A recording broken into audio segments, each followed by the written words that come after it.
வணக்கம், வந்தனம், நமஸ்தே, நமஸ்காரம். நான் நம்ம வீட்டு தாத்தா பாட்டி சாப்பாடு நிகழ்ச்சிக்கு உங்களை அன்புடன் வரவேற்கிறேங்க. என்னடா இன்னைக்கு என்ன பண்ண போறேன்னு பாக்குறீங்களா? இன்னைக்கு நம்ம என்ன பார்க்க போறோம்னு பாக்குறீங்களா? சக்கரவள்ளி கிழங்கு மசியலுங்க. பார்க்கலாமா? வாங்க. முதல்ல ஒரு பேன் எடுத்துக்கோங்க.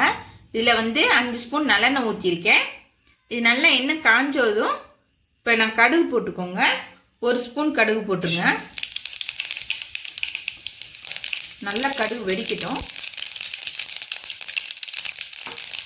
ஸோ இது வெடிச்சோடனே ஒரு 1/2 ஸ்பூன் இது போட்டுக்கோங்க, ஜீரகம் போட்டுக்கோங்க. ஒரு 1/2 ஸ்பூன் வெந்தயம் போட்டுக்கோங்க. கொஞ்சம் கருவேப்பிலை போட்டுக்கோங்க. இதோட கொஞ்சம் ஒரு அரை ஸ்பூன் பெருங்காயம் போட்டுக்கோங்க.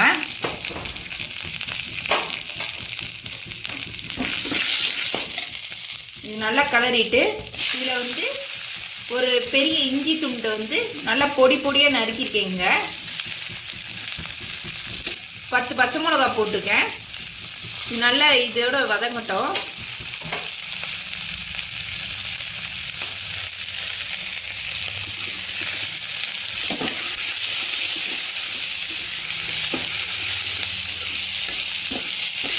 இது வதங்கினோன்னே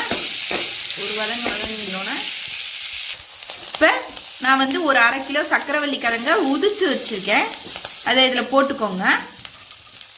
நல்லா இதை நான் வேக வச்சு வெறும் சக்கரவள்ளி கிழங்கு 1/2 கிலோ அப்படியே வேக போடுங்க. வெந்தோடனே தோலை உரித்து ஒரே ஒரு உதிர்த்த மாதிரி இதில் போட்டுக்கோங்க.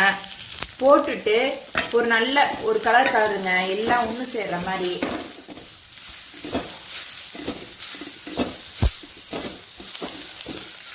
ஒரு வதங்கட்டும். இப்போ பார்த்தீங்கன்னா நான் நல்லா கொஞ்சம் ஒரு வதங்கிருச்சு. இப்போ பாருங்கள், கொஞ்சம் கலர் சேஞ்ச் ஆயிருக்குங்களா? இப்போ என்ன பண்ணுங்க, நான் ஒரு எலுமிச்சை சைஸ் புளி எடுத்து கரைச்சி இங்கே வச்சுருக்கேன். அதில் உப்பு மஞ்சத்தூள் எல்லாம் போட்டிருக்கேன். ஸோ இப்போ இதில் ஊற்றுறேன்.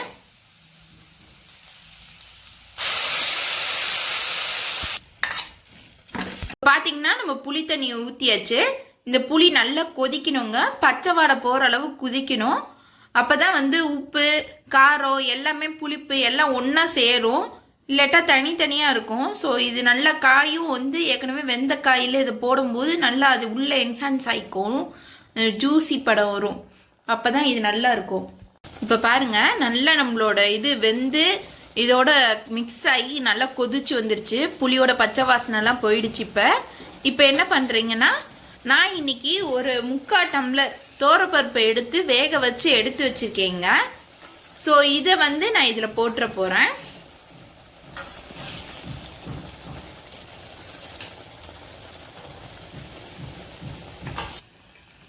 ஸோ இப்போ என்ன பண்ணுங்க, நல்லா இதை கலரி விட்டுருக்கோங்க.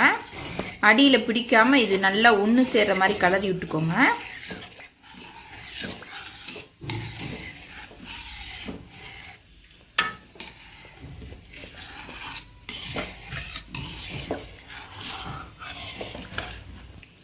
இப்போ பார்த்தீங்கன்னா நல்லா இப்போ கலரி இப்போ வச்சுருக்கோம்.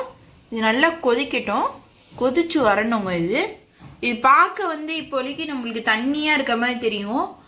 ஆனால் இது அணைச்சி வச்சிட்டக்கப்புறம் பார்த்தீங்கன்னா நல்லா கெட்டியாக போயிடும்.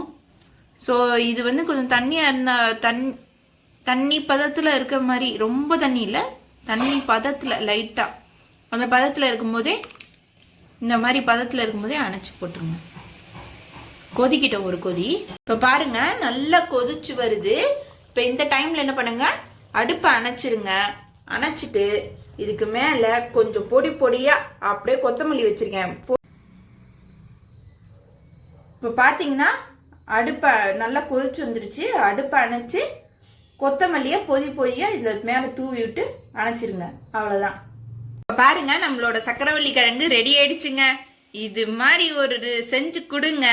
சாத்துல போட்டோ இல்ல தோசைக்கு, இட்லிக்கு, சப்பாத்திக்கு இது மாதிரி தொட்டுக்க இது மாதிரி வச்சு கொடுங்க. செம்மையா இருக்கும். அது மட்டும் இல்லைங்க, இது பேரு சர்வலோக நிவாரணின்னு சொல்லுவாங்க.